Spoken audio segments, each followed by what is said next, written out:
Hey there, I'm Sarah Zarella, a portrait and wedding photographer and your host for Wedding Secrets Unveiled. This is a podcast where we cut through the complexity of wedding planning, leaving you with everything you need to know directly from the industry experts. If you want to simplify your wedding planning while having fun, of course, you came to the right place. Join me while I guide you through your planning, starting from your engagement to your big day where you say, I do. After photographing for the past 19 years, I am sharing with you tips and tricks to cut through the excess noise because I believe from the moment you said yes, your planning experience should be a magical time in your life. Here you will find episodes that are fun, stress-free, and straight to the point with a fresh, honest take on the reality of what you really need to know about planning your perfect day. Let's dive in. Well, welcome back to Wedding Secrets Unveiled podcast, friends. I am here with Shannon, who is the lead event planner and owner of SES Events. We actually had Shannon on a few months back, and we were talking about timelines. And today, we're actually going to be talking about something very different, about gratuity and tipping. It's interesting because when you all reach out to us, I listen to you. And I had numerous listeners ask us if we could talk about the lovely topic of tipping and gratuity. I think this topic is something that is of interest to a lot of people, but it's kind of one of those topics that not a lot of people do talk about. Maybe it might be a little taboo too. So today, Shannon and I are going to kind of break down the expectations versus the non-expectations, what gratuity is and ways to do it, how to do it. After listening to today's episode, you'll have a really good handle on the world of gratuity and tipping and who and when and what you should tip on. Well, welcome back, Shannon. Thank you. I'm so happy to be invited back. I appreciate this. I'm very happy to have you. I know that this has been a work in the making. I think we started planning this back in the summer. Yes. You coming back. Coordinating schedules took us a little while. Yes, but you're here. I'm here. With that said, can you tell our listeners a little bit about who you are, who you serve, and what you do in your business? Sure. My name is Shannon. I am the owner and lead planner at SES Events in Warwick, Rhode Island. However, we serve throughout New England. So pretty much anywhere in New England that you're looking to have a wedding or event, we are happy to help. You can find us on Facebook, Instagram at SES Events RI, and our website, seseventplanning.com. So Shannon, we're going to get right into the topic today. For the listeners, no matter where you are listening, even though Shannon serves all of New England, if you're listening no matter where, overseas, across the country, this definitely is going to be a podcast for you because we are going to talk about gratuity and tipping. Yikes. Tips for tipping. Tips for tipping. That's a good lead-in. There you go. I think it's important about how we ended up just sitting here again. Shannon and I have been planning this sometime many, many months ago. I was talking with her, and I told her about how you, the listeners, actually have been messaging us and saying that you really want to be educated about the wedding and entertainment industry and what to expect and how to prepare for gratuity and tipping. And I know it just dawned on me that I feel like this is kind of a subject that's not talked about a lot. It would be kind of taboo to talk about tipping. You don't want it to ever feel like it's expected. Sure. But there's definitely some guidelines that are out there, right? And it's tough to navigate this. Absolutely.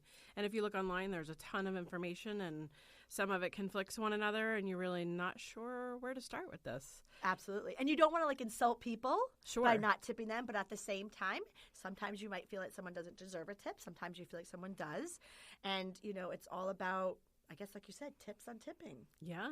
And coming down to really managing expectations. I think it's important for couples to know what to expect when it comes to gratuities, and setting those expectations up front, especially because if you are going to be giving out cash gratuities, that can add up to be quite a large sum of money in the end. It varies couple to couple. If you're having a 9-piece band and 250 guests, that's going to increase the amount of staff and servers and people that will end up with gratuities. So really important to set those expectations from the beginning. And Sarah and I think we talked about breaking it down for everyone in terms of, what to expect, when to expect it, how you should prepare for these things. So at any point in your planning journey, you can really know what's coming and what kind of those guidelines are. So if we're going to break it down to the what, where, when, how, let's just do it. Yeah, right? absolutely. Right. So let's start with what. Sure. Right. What to expect. So gratuities obviously are a large controversial topic, like Sarah said, for many reasons. You don't want to insult anybody, but at the same time, does everyone get a gratuity? How does that work? So planning ahead and really making notes of which vendors you're working with closely, which vendors maybe have gone above and beyond for you, and knowing that at the end, you might want to add into your budget several hundred to several $1,000s in gratuity amount, just so that you're prepared. Down the road, you'll actually figure out whether this number is accurate or not. But keep in mind, too, gratuities are optional. For some vendors, they are definitely expected. For others, they're optional, and it's really down to the level of service. So you might have a photographer or planner that you're working with for 18 months, and you guys are becoming BFFs over that time, and you're really working together a lot. And there might be some vendors that you really talk to over the phone once or twice, and then they deliver your cake the day of, and you never see them. So there's a lot of different considerations there, and really setting those expectations up front. And knowing, not necessarily all gratuities have to be in the form of cash either. I think most of the time our mind goes to that. But keep in mind, there may be some people where a really grateful spirit, a handwritten note, and a 5-star review would be just as appreciated as any sort of cash gratuity. I know that today we're going to be talking about actually some cash gratuities and things, but I think it's really important for the listeners to understand that like a handwritten note can go a long way, a nice small gift, a review. I could tell you that at least personally, coming out of the COVID years, there was a lot of things that I did in my business and I bent over backwards for my couples. Things that didn't even reflect in my contract. I actually personally had a great contract. It protected them. It protected me. So when it came with the COVID years, I did a lot of things that were outside the scope of what I needed to do in my contract, right? Absolutely. But I guess you never do things for expectations. You just do it because you feel it's right to do, right? It's all about ethics and being a better person.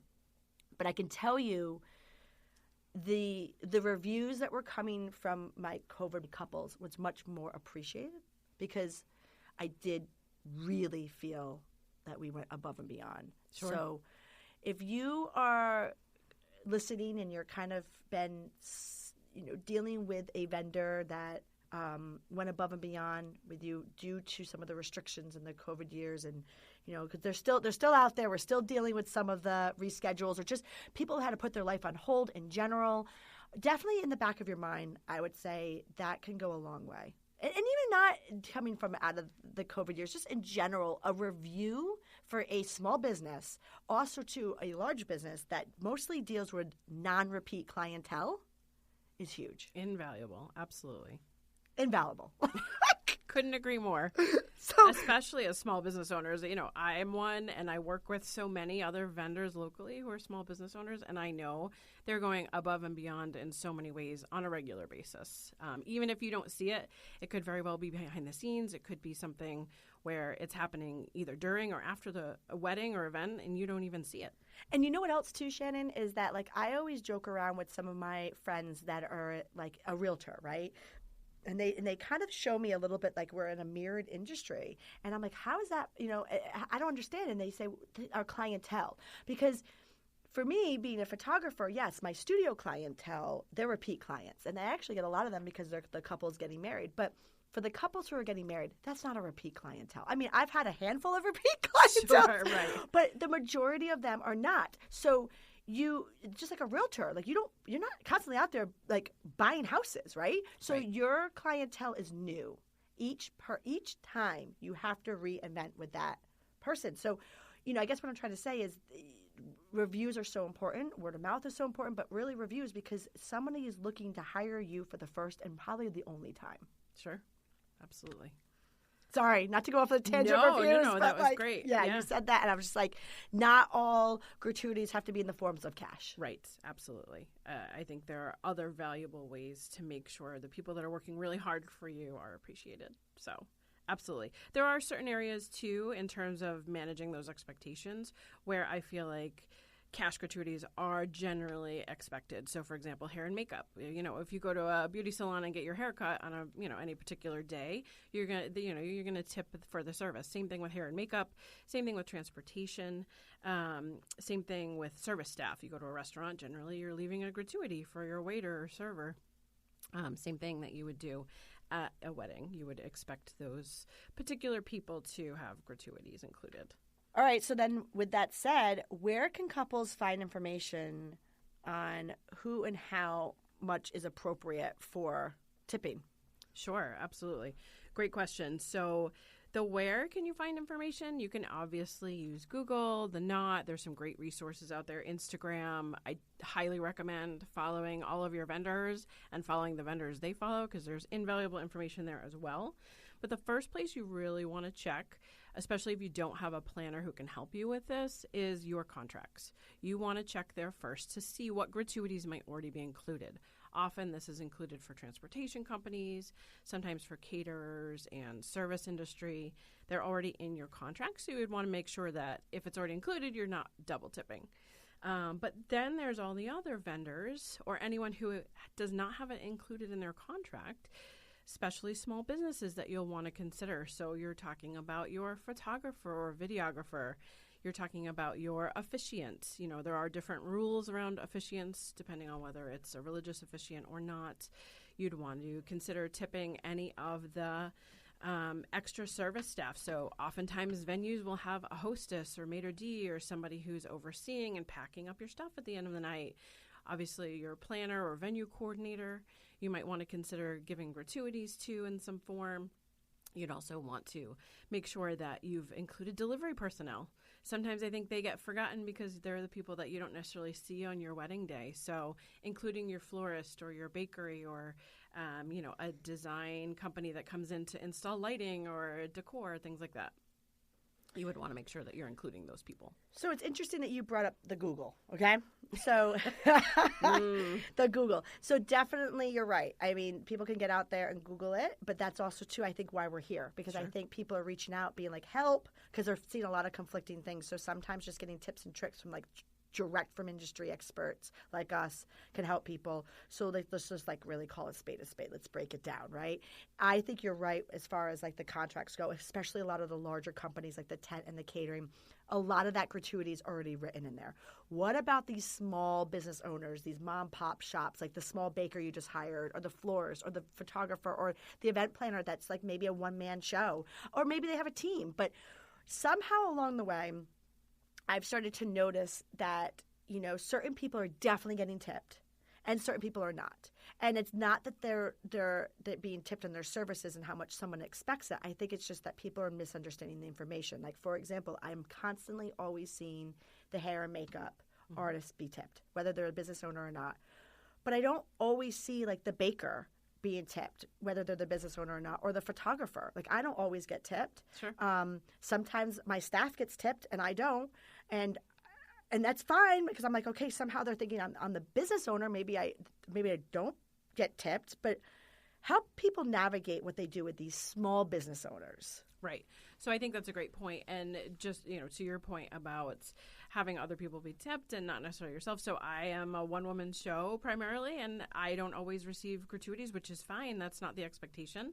Sometimes my assistants will get gratuities and I don't. Again, that's not the expectation. But I think certainly as small businesses, like I said, we are working really hard behind the scenes. And especially if we've been involved with a client for, a really long time, 12, 18 months, that, we're keeping track of all your details and we've had multiple conversations and we're really working hard, not because we're expecting anything, but because this is what we love. This is what we do. And it's really great when couples reward us and recognize and appreciate the fact that we have worked so hard to help pull all of it together for them. Yeah, so I think that maybe the best rule of thumb for the listeners that are out there, obviously you tip with your heart. If you feel like somebody deserves a tip, you tip. If you feel like someone doesn't, then you don't. And it doesn't always have to be cash. Like you said, it could be a review. It could be a thank you card. It could be I've gotten the small gifts sent to me, which are just quite lovely, like a mug, like a camera mug. It's absolutely. But I do think, though, that kind of goes out the door about business owners. when it comes to the service industry, especially on your wedding day. If you have an event coordinator or a photographer or a florist or a baker or a person that creates the signage at your wedding and that they are the business owner, they kind of are roped in with also to their employees. Mm-hmm. Yeah. Just it is what it is, right? And Google isn't kind to these people. If you're looking up, how to tip wedding vendors and stuff, oftentimes it'll say, as small business owners, if they're the owner and they're the one working your wedding, they're not, necessarily given a gratuity, which is kind of crazy because they're not doing any less work than they would if it were a large company. So it's very interesting. It is. The information that's out there. And yes, Google can be a downfall. Just in researching for today, there's 4 different websites that I checked, and they all have a little bit of conflicting information. So how do you know really what to pull from that? Right. And like I said, it's gratuity should never be expected unless it's in the contracts, which is a great tip for the listeners that you just gave. Check your contracts first. If it's not in the contract, I really feel like you tip with your heart, but I definitely I personally, and I could say that it's at least a general consensus among my industry friends that the business owner, that whole if don't tip your business owner, that kind of goes out the door when you're dealing with small business owners. Absolutely. Okay, so now with that said, let's talk about the when. When should couples decide on and prepare their gratuities? Great question. So I think we really would recommend that you don't leave anything till the week of. There is so much going on as your wedding day approaches that you really don't want to have that headache of figuring that out the week of. So generally for my couples, I will send them out a gratuity guide about 3 weeks before their wedding to get them starting to think about it, to give them some tips and guidelines about who they might want to include. And then from there, you can make some decisions based on your experience so far as to how much you want to give. That will give you time to withdraw cash if that's what you're doing, write any checks if that's what you're doing, ordering any gifts, or write a thank you note if that's what you're going to be doing. And then typically you would want to have someone designated to distribute those. So as a planner, that's often me. I'll take those at the rehearsal from the couple and then distribute them on the wedding day because let's be honest, you're going to see your hair and makeup person, but you're not going to see your baker. You may not see your florist. They're setting up behind the scenes while you're busy. So I will distribute those. But if it's a situation where you don't have a planner, certainly you can feel free to designate someone that you trust, whether family, friends. Obviously not yourself. You're going to be very busy and it's not something that you want to handle. I also, too, think that you were really smart when you talked about, when should you prep for this and, be in advance, like 2 to 3 weeks, because sometimes, like you said, it needs to be a budget line. Mm-hmm. I don't think that people understand how quick it can add up, especially when it's in the contract and especially when you're dealing with large bills like the catering. Sure. Yeah, absolutely. And that's something I work with my full planning clients or anybody who's having budget services is right up front telling them, this could be anywhere from a few $100 to a few $1,000s and you're going to want to be prepared for that because obviously it's at the end of the day, it's a large amount compared to everything that you've already spent on your wedding. I'm hesitant to tell you a story, but I'm going to. You brought up a really interesting point about trusting people, right? So definitely want to give the tips and the gratuity to someone that you trust, right? And most of the time, it's cash, okay? So a sealed envelope with someone's name on it, I cannot tell you is so important. I'm going to tell you a story, and then listeners can take it for what it is. And please, I understand I've been doing this for 20 years. I've only seen this happen once, so don't think that this is the norm, okay? But it's something to keep in mind. I definitely was on an event where the wedding planner was distributing gratuity, and this wedding planner, I'm telling you right now, is not in business, people, okay? So don't think that you've hired this planner. This planner's not in business. At least I've never seen her pop up. I swear, like that. Well, for starters, I did not get my tip, and the videographer got their tip, and it was a weird amount. It was a very, very weird amount. When I say weird amount, like I'm talking about like dollar bills. It was dollar bills, and it was like I'm just throwing out a number. Like let's say it was like $52.50. It was just weird. It was just a weird thing. Sure. And what happened is he saw her taking money out of her own wallet and giving it to him. And then the couple that we were doing, I went up and I said my goodbyes, and they asked me if I got my gratuity. They're like, oh, so-and-so has an envelope for you, which I knew what that meant, right? which I never got. And then when I compared the notes with the videographer, I said, oh, FYI, I think we're getting envelopes tonight. You might want to go and speak with the coordinator. He's like, I already did, and it was an envelope. It was like out of her wallet. So long story short, because this is a weird thing. You're never going to go up to your couple. Yeah, definitely a one-off thing. But the point is, this couple actually still to this day is a client of mine. They got married Labor Day weekend. Oh gosh, I think they just celebrated their 8-year anniversary. And I actually was just doing some baby pictures, and we still joke around about this. Basically, obviously you can read between the lines. There was some theft happening. I never got my gratuity, and we compared notes because way after the wedding, I'm talking about years later, they were like they were having their baby, and we were doing the baby session. I just kind of felt like comfortable. I'm like, hey, I want to let you know something. Yeah. But anyway, the reason why I'm telling mortifying, right? And but the point is they got stolen from, right? And I'm not saying the story thinking that people are out there getting stolen from. It could be as simple as you give it an envelope to, I don't know, just like a bridal party member, and they lose it or they forget or something. So I think it's really important to give envelopes sealed to somebody that you trust, and like you said, don't rely on yourself, because the next morning you're going to wake up and you're going to realize that you see the envelopes in your purse. Like, I've had that happen where I get contacted by a couple and they say, oh my God, I completely forgot. I literally forgot. And, can I Venmo you, or can I send something to you? So it's just interesting that you talk about there is an organization process to your gratuity.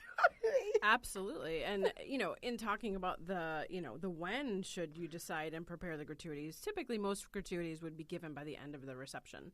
And I do work with my couples, whoever's giving me gratuity, and I make a list of every envelope they hand me, and we have that on file just so everybody knows. Well, no, so this is actually, so it's interesting. I didn't even know that you did that. So maybe the lesson to the story that I told people, that I probably had some people like kind of panicking and scared, is maybe they should work with like a system like you have, Shannon, where, there's a list of the gratuity and what there is, and there's a tracking. I mean, I hate to say it, but when you're dealing with $2,000 sometimes, that's a wad of cash that you're handing out. So, right. Having a system like not everybody's fortunate enough to have a professional wedding planner. Mm-hmm. So either A, have your professional wedding planner handle it, or B, like if you're doing it internally and you don't have a wedding planner, like some type of system. Sure. Can you explain the system that you have for the listeners? Sure. And just before I do that, let me just tag on, though, that, there are a lot of vendors that do take Venmo or Zelle or other options that if you're not comfortable doing cash, or you don't want to do cash, you may be able to give them a gratuity ahead of time. So I know with some vendors, you have the option to add a gratuity to the final payment or something like that. That's perfectly acceptable too. So don't feel like your only option is cash. You could certainly write a check if you're worried about tracing or somebody handling it or it getting lost. Yeah, those are great alternatives to that. Yeah, I mean, it's just something I wanted to throw out there. I told you it's like a weird story, but isn't that bizarre? I know. Now I'm on high alert. No! No. I didn't say, obviously, it's not you. No, I know. I just mean in terms of other vendors. Yeah. Oh, yeah. No. Yeah, I'm serious. I'm serious. Like, that's mortifying. It's granted, look, I've been doing this for 20 years. I haven't seen anything like that. But you know what? That's what I've seen. Who's to say it's not out there? I mean, there's reasons why event staff and coordinators take away the envelopes from your card table. Believe it or not, there's your own guests are sometimes out there taking envelopes. I mean, it's crazy. Like, I see personnel removing the cards throughout the night to bring it up to the bridal suite, because of that very reason. So there is protocols, and I know we're kind of getting off track, but I wanted to let people know that you mentioned it, like giving it to somebody that you trust, handing it over to somebody that you trust in an envelope, sealed, with people's names on it. Believe it or not, that actually goes a long way. Or like you said, if you don't want to do cash, there's other apps that you can do. But just a little. Yeah. Ooh, that is not a fun anecdote. Oh, my goodness. I'll never forget it.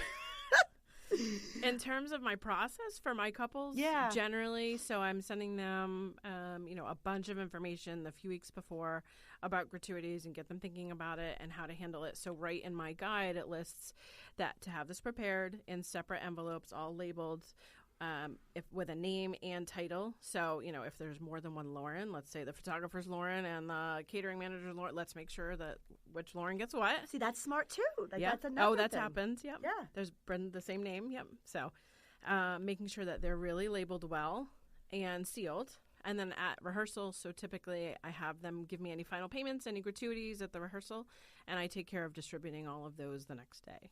And then obviously if you're a listener and if you're really concerned, because I just scared the living bejesus out of you, I mean, you could literally just, next time you talk to your vendor, just say, hey, did you get my something special for you? I mean, there's no harm asking. Absolutely. If you're afraid that didn't make it. But I mean, don't let me make you afraid. I'm just saying. So question for you. You talked about like starting the process and, giving it to you sometimes when the final bills are happening or looking over the contracts or budgeting it into it because you could be a larger amount than expected. I mean, it all $50 here, $100 here, it all adds up, right? Absolutely. What percentages are you seeing out there that you should have you seen that type of guide of like what percentages? Is it not so much a percentage or is it more amounts? Like, can you help our listeners a little bit about budgeting? I mean, obviously this is what you do for a living. You have your own guide that you hand and assist. That's one of the pros of having you on the job. But what about someone who doesn't have their help from them? Is there a percentage that people are dealing with? Because I know in the world, the industry, like not our industry, but like in the service world, that 20% is out there. But when you're dealing with like a catering bill, right? Exactly where my mind went. Yeah. Is there percentages or no? Is it the wild, wild west? Percentages are great guides. So especially like hair and makeup, transportation, those are great guides. Somewhere between 15 and 20% is a good general rule of thumb. Obviously, 20% of your $40,000 catering bill might be a little much. So typically you would break that down based on the number of servers, and a great place to get that number in terms of preparing your gratuities is to talk with your venue or catering manager about how many servers have been assigned to your event, how many hostesses, how many bartenders, so you have an accurate count ahead of time. But getting back to percentages, those aren't always going to work for every single vendor that you have. So a good rule of thumb in general for each of your vendors is, a photographer, a videographer, a planner, a venue coordinator. You might be looking at somewhere between $50 to $150. And then if they have assistants, you'll probably be looking at another $50 to $75 for each of them. Oftentimes they have second shooters and whatnot. So you would want to really focus more on dollar amounts there instead of percentages. I figured that's what it was, but I just kind of wanted people to start thinking that, like, when we're talking about tipping, that, like, 20%, which is what the world kind of thinks about for an average of tipping, doesn't really go in the event industry. But what we'll do, Shannon, is we're going to take a quick break, and then when we get back, I think we should dive in a little bit more about the ins and the outs of when couples should prepare for tipping, how much, and then we'll also talk about how people should be tipping and how it should be given a little bit more in detail. So we'll be right back. I appreciate you being here. And hey, if you like what you're hearing, I encourage you to check out our website at sarazarella.com. And don't forget, you can actually subscribe to this podcast wherever you're listening so you never miss an episode. And I would so appreciate if you left a fabulous review on Apple Podcast. Even better, share it with a friend. It's a great way to show your support. And now, let's get back to the episode. Welcome back to Wedding Secrets Unveiled podcast, friends. So we are getting into the tips about tips. Tips about tips. I love it. So before the break, we talked a little bit about the when. Let's kind of get into the how. How should people be given their gratuities? Also, too, kind of circling back a little bit to the when, when should people be doing this? So with that said, Shannon, when should this be happening and how? Sure. So we'll hit it home just again to reiterate the separating and labeling into envelopes, sealing those up, and then typically all the gratuities would be distributed by the end of the reception. So on a side note, I do want to mention that as a planner, if someone that you have a gratuity for example, a band, is not delivering on the promises or is not doing the job as expected, that will be a private conversation I would have with the bride and groom before they leave to discuss whether or not they still want to give that gratuity, if they want to change anything. You know, I have had a bride who was in tears over something a DJ did, and that was not okay with me. So having that conversation, because it's not just expected that, okay, once the money's in the envelopes, that just goes to everyone willy-nilly, regardless of whether or not they meet or exceed your expectations. So, you know, it's probably, again, goes back down to working with someone you trust. Obviously, if you have an event coordinator, that's a great starting spot. If you don't have an event coordinator, designating someone that you trust, having those envelopes, and then understanding that there might be, and hopefully there's not, there might be people who don't meet to your level expectations. So you might want to reevaluate things before it's handed out. Absolutely. And then talking with that person that you trust. And unfortunately, yes, like not everybody deserves a tip. Right. And I can't stress enough, sometimes designating a person in your wedding party can be a little iffy because they have other responsibilities and whatnot. So just be mindful of who you choose. And if it needs to be you, then it needs to be you. But there are alternatives and other options out there. So just, be aware you don't have to, there shouldn't be added stress for you really where you're thinking about, cash and floating around and who am I going to give this to? There are other alternatives. Yeah, it's just pre-planning, right? And absolutely. Thinking. And in terms of managing expectations, I think whatever you decide to give is generous, and you're being mindful and appreciative of those vendors. And however the vendors choose to respond to that is not on you. It comes down to you gave them something, whether it's a note, whether it's cash, whether it's a box of your favorite candy or something like that. It's all super meaningful and very thoughtful, and how the vendors handle it is really not on you as a couple. I do have a story of a vendor who is not appreciative of what they were given. This was at the end of a wedding a while ago, and the head server, opened the envelope at the end of the night that was from the couple in front of, the entire staff, and came to me and said, "What is this?" And I said, "Excuse me?" They were not appreciative of what they had received, which was certainly not on the couple and not something I was going to interrupt their wonderful evening to discuss. In the end, some follow-up and other courses of action resulted. But in the end, I just want everyone to know that especially your planners are going to be mindful of who and when gratuities should be given and whether or not adjustments need to be made and if any follow-up is required. I mean, that's really important, too, is that, I feel that what you're giving as gratuity is above and beyond what you've signed on the dotted line and expected to pay. Yeah. So whatever you feel in your heart you want to do, that's coming from your heart, and then however it's received, that's on them. So, I mean, we've had gratuity in the form of, it's funny, I just had a blog entry about this recently for, all my blogs always have some tips. So if everybody, you did, yay! If anybody ever wants a great resource, I always try to put out content there to help people. So whether I'm writing a blog or doing a podcast or doing an Instagram post, everything I'm trying to give to everybody is just a helpful tip. Mm-hmm. So the last blog entry that we just did, that I just wrote, was a tip that our couple gave Dan junior mints. And that, to me, personally, I felt like that went longer than cash. Sure. I mean, yes, we all want cash, but to me personally, the fact that they gave that to him, that means that they were paying attention. And where they got that information was on our website, on his bio. And they got that information and it resonated. And it reminded me about a wedding that I did, maybe about 6 years ago. It was a small, intimate wedding in the couple's backyard.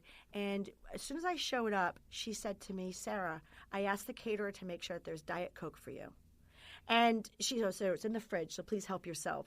And because they know I love Diet Coke. And how, it was probably an Instagram post that I just posted about myself. And again, to me, that means so much. So it's one of those things where that story you talk about where shame on her for opening up her envelope and it not being enough. But for the listeners, no matter what you can do and no matter what, it should be coming from your heart, and however they react to it, that's on them.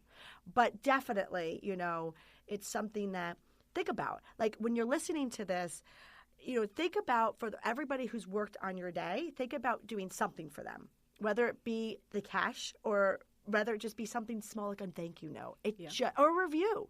It just goes a long way. It's funny. You have all this planning and all this hype, and it's leading up to it. And then the day comes. And a lot of times, other than like maybe your event coordinator that you have to kind of tie up some loose ends afterwards, or maybe your videographer, your photographer who's working on your footage, that's it. Yeah. It's done. I always tell my couples, or like usually parents will ask, oh, you obviously love what you do, whatever. I say, it's always bittersweet. We're so happy for our couples come wedding day. But at the same time that we know, we're not going to talk to them as much. We're not going to be involved as much. And it's sort of sad. So knowing that you really are thinking of us in some way, whatever that is, and appreciate, especially those personal touches like the Diet Coke or the candy or whatever, it really goes a long way. That was a tip that I just wrote that someone gave us, gave him his junior mints and with a thank you note. And I was just like, wow, that was a great gratuity. I mean, that to me is a tip, right? Yeah, that's a thank you. But, what I was saying is that, like you said, it's like, it stops. I mean, for me being a photographer, for Dan being a photographer, we're still working with a couple afterwards. But I guess what I would mean by that is, remember, after you come back from your honeymoon or you come off of that wedding high, just remember your vendors and even just writing them a review. That goes a long way. So it's just something to think about, right? Absolutely. Also, too, I think with different companies, there's different tiers of service. Obviously, with your caterer, you're going to have your lead caterer, right? So who gets a little bit more gratuity. Sure. A lot of times with photography, you have your lead shooter. The thought process is that they get a little bit more than their second shooter. But each company handles things differently internally. I know at least with us, if we get an envelope and it says photographers on it, we just split it 50-50. Sure. I don't give my second shooters less than me. It's for the service of that evening, right? We split it 50-50. But I think there are some companies, and that's important to know, that, certain people get more, aka the caterer. Right.